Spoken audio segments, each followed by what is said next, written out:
करोड़ रुपए का विशाल साम्राज्य है। भोले बाबा का नाम 2 जुलाई को चर्चा में आया था। इसके सत्संग के दौरान मची भगदड़ में 120 से ज्यादा जानें चली गई थी। बाबा सूरजपाल जाटव ने अपने लाखों भक्तों के भरोसे को सहारा बनाकर करोड़ों का साम्राज्य खड़ा किया। खास बात यह है कि भक्तों की माने तो बाबा 1 रुपया भी दान नहीं लेते थे। फिर भी भक्तों की आस्था और विश्वास के बूते बाबा सूरजपाल ने देश भर में अपना अंधा जो था पूरा व्यवसाय फैला लिया। बाबा नारायण साकार विश्वहरि भले ही अपने भक्तों में कोई दान नहीं लेते हों, लेकिन उसने बड़े ही शातिर तरीके से कई ट्रस्ट बनाए, उनके नाम से जायदाद खरीदी।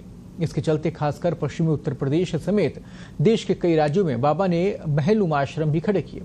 बाबा के साम्राज्य की बात करें तो ये करीब 100 करोड़ रुपए के बताए जाते हैं। इसमें ज्यादातर अचल संपत्ति शामिल है जो बाबा द्वारा बनाए गए ट्रस्ट के जरिए खरीदी गई। देश भर में करीब 24 आश्रम होने का पता चला है। सूरजपाल सिंह जाटव ने 24 मई 2023 को अपनी सारी संपत्ति नारायण विश्वहरि ट्रस्ट के नाम कर दी थी। इस ट्रस्ट को बाबा के सबसे भरोसेमंद सेवादार ही संचालित करते हैं। सूरजपाल उर्फ भोले बाबा खुद को दान से अलग रखते हैं, लेकिन ट्रस्ट के जरिए बेशुमार दान जुटाया जाता है। मैनपुरी आश्रम में लगे एक बोर्ड को देखें तो इसमें तमाम दानदाताओं के बारे में जानकारी दी गई है। इसमें 10,000 रुपए से लेकर 2.5 लाख रुपए तक का दान देने वाले दानकर्ताओं का जिक्र है। जो बात सामने आई है उसमें पता चलता है कि खुद के नाम संपत्ति नहीं खरीद कर बाबा स्थानीय लोगों को ट्रस्टी बनाता था।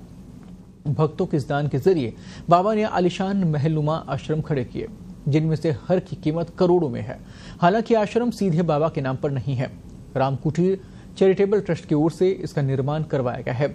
इस आश्रम की तरह ही बाबा के दूसरे आश्रम भी आलिशान है। करोड़ों में बनकर तैयार हुए इन आश्रमों को कहने के लिए ट्रस्ट चलाता है, लेकिन जाहिर सी बात है कि बाबा दूसरों के नाम आगे रखते थे। कानपुर के अलावा बाबा के मैनपुरी, बिधनू, इटावा, कासगंज और नोएडा में भी महल जैसे आश्रम मौजूद हैं।